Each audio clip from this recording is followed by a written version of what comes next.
1950년 6월 25일에 한국전쟁이 발발한 지 4일 만에 북한 인민군은 서울을 점령하고 파죽지세로 남하하기 시작했습니다. 결국 8월 18일 대한민국 정부는 부산을 임시 수도로 지정하고 대통령을 비롯한 정부 부처 모두가 부산으로 이전했습니다. 100만 명에 이르는 피란민들도 정부와 국군을 따라 부산으로 내려왔습니다. 피란민들은 영도 흰여울마을, 우암동 소망마을, 아미동 비성마을 등의 자리를 잡았고 부둣가에서 일하거나 국제시장, 깡통시장, 자갈치시장 등에서 장사를 하며 삶을 이어갔습니다. 한국전쟁 1129일 중 1023일 동안 대한민국의 수도였던 부산. 피란민들의 삶은 그렇게 부산 역사의 한 페이지가 되었습니다.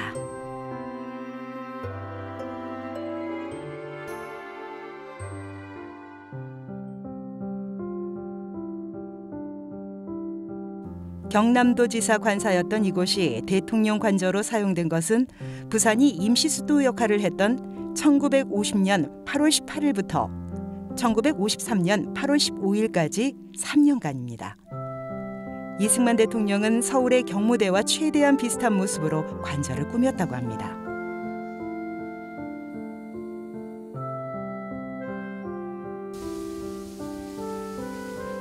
대통령 관저 뒤쪽의 임시수도 기념관에서는 국토의 대부분이 전쟁의 포화 속에 있었던 참혹한 세월 속에서도 끈질기게 삶을 이어갔던 피란민들의 생활상을 생생히 엿볼 수 있습니다.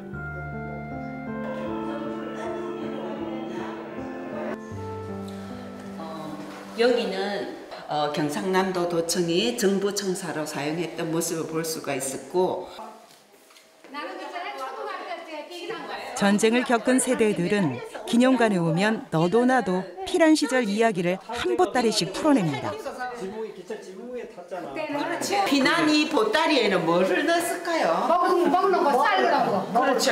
쌀. 쌀도 구해갖고 엿 같은 거 구워서 넣고 이제 오래 두고 먹으려고. 그래도 우리는 우리 아버지가 농사를 지시니까 쌀 같은 거 넉넉히 가지고 왔어요. 그렇죠. 그리고 그러니까 이제, 소를 끌고 그리고 갔죠. 시골에서 엿을 구워서 이제 뭉쳐가지고 가. 옛날에 저렇게 뺀질하게 안 하지. 그러니까 아무튼 저기도 이런 한잣집에 울퉁불퉁에 돌이 있어가지고 네. 잠을 못 잤는 저를 그렇죠. 이쁘게 해놓으면 안 되고 네. 이렇게 이쁘게 해놓으면 안 된대요. 저기 이쁘게 해놨잖아. 우리가 연대에서 살았어. 옛날 생각이 너무 나요.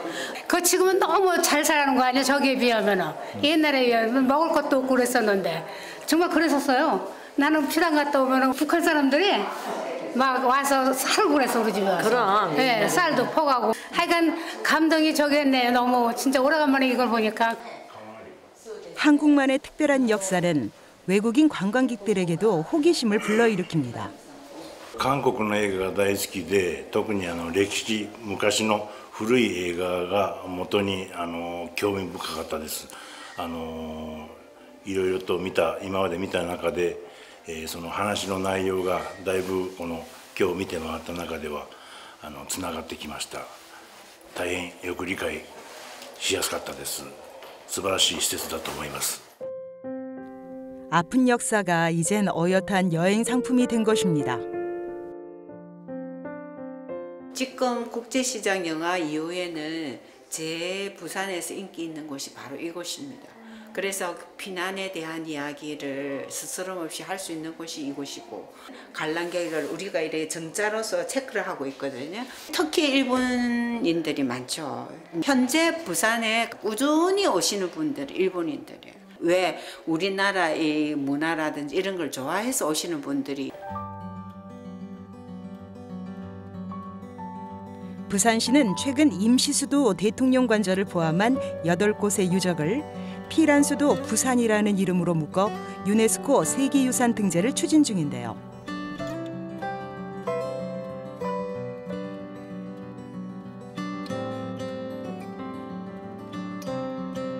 그에 맞춰 부산의 한 여행사에서는 특별한 여행 상품을 개발했습니다. 이 여행사는 부산의 역사가 담겨 있는 진짜 부산을 소개하는 곳으로 유명한데요. 특히 눈에 띄는 것이 바로 이 피란수도 부산 여행 상품.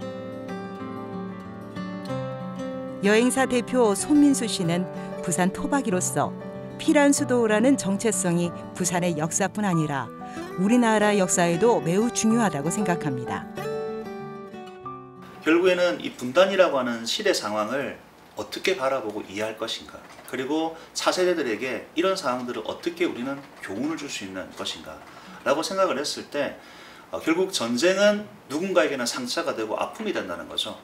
결국 평화적 측면에서 봤을 때도 피난수도라고 하는 이 부분들을 통해서 우리는 평화를 생각을 하고 향후에 똑같은 일이 일어나지 않도록 애를 써야 된다는 것이 가장 중요한 교훈이고, 그게 바로 피난수도의 핵심이라고 생각을 합니다. 피란수도 부산은 음식 문화에도 큰 영향을 끼쳤는데요. 그 대표적인 음식이 바로 밀면입니다. 우리 집이 왜 제초가 되느냐면 그 당시에 남한 이쪽에는 냉면 자체가 없었습니다. 냉면은커녕 끼니도 거르기 일쑤였던 시절. 우암동 동항성당의 하안토니오 신부님은 피란민들에게 밀가루를 배급해줬습니다. 뭐 5만 원 가벼가루를 갖고 오면 냉면이 되는데 밀가루를 갖고 오니까 할 수가 없는 거예요. 그래서 개발한 게 밀가루 배합 실패로 여러 번의 시도 끝에 1960년도부터 밀면을 팔기 시작했는데요. 처음에는 밀국수나 밀냉면으로 부르다가 손님들이 붙여준 이름이 밀면이었습니다.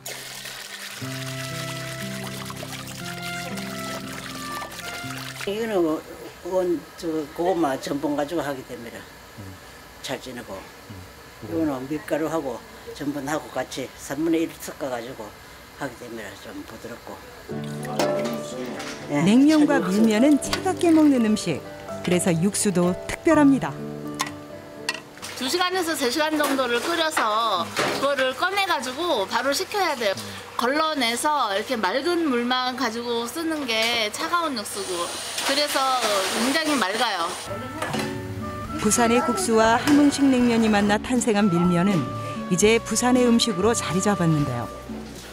밀면을 탄생시킨 이 집은 67년 동안 이 자리를 떠나본 적이 없습니다.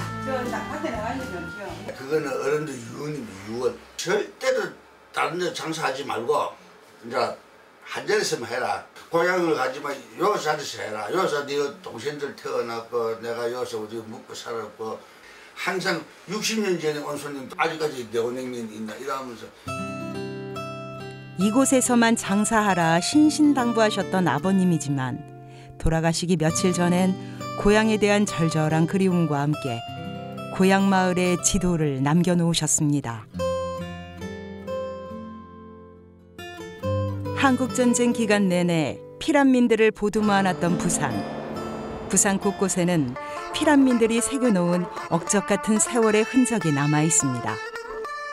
노랫말처럼 스스로에게 굳세어라 주문을 걸며 어떻게든 고단한 삶을 살아낸 그 시간들은 이미 부산의 역사가 되었습니다.